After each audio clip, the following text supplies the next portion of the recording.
You may remember early this year when some California jurisdictions vowed to hit Alabama in the wallet after lawmakers here passed a law banning most abortions. Well, we wanted to find out how much of an economic impact Alabama is facing.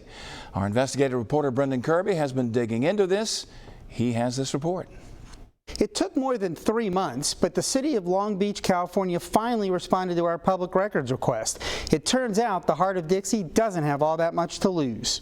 Alabama's near-total abortion ban sparked outrage on the left coast. Los Angeles County and the city of Long Beach both passed resolutions prohibiting official travel to the state. Long Beach Councilwoman Janine Pierce put it this way when she introduced the resolution in June. We are a pro-choice city, and we will spend our resources where we see fit. And spending our resources in states that continue to take away the rights to health care is not a priority of this city. But records provided by Long Beach suggest that the impact in Alabama will be limited. From 2014 through the beginning of this year, the city of 467,000 sponsored just 6 trips to Alabama.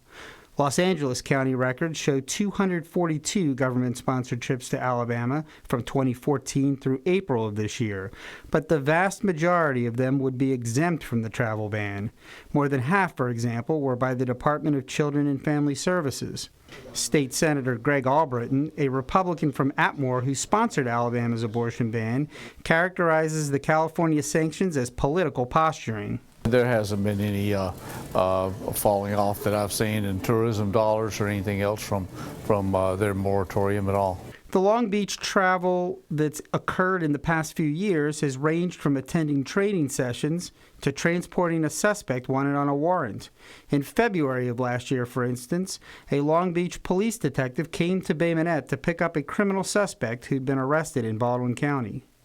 Several employees attended a pair of federally funded training conferences that took place in March of this year and in June 2017. Both of those conferences took place in Anniston, home to the Federal Center for Domestic Preparedness. In May 2016, 2 Long Beach employees traveled to a factory in Birmingham to inspect 4 street sweepers that the city had ordered. Department managers described that trip as critical so that employees could, quote, confirm that the sweepers have been built according to specifications. Even some of those trips might be exempt from the city's travel ban. The Long Beach City Manager's office tells me exceptions would be granted on a case-by-case basis. The trip to pick up the criminal suspect, for instance, would have been allowed even if the travel ban had been in place. The Long Beach resolution also calls for banning city contracts with Alabama firms. Since 2014, Long Beach has done business with 31 Alabama companies, including 3 in Mobile and Baldwin County.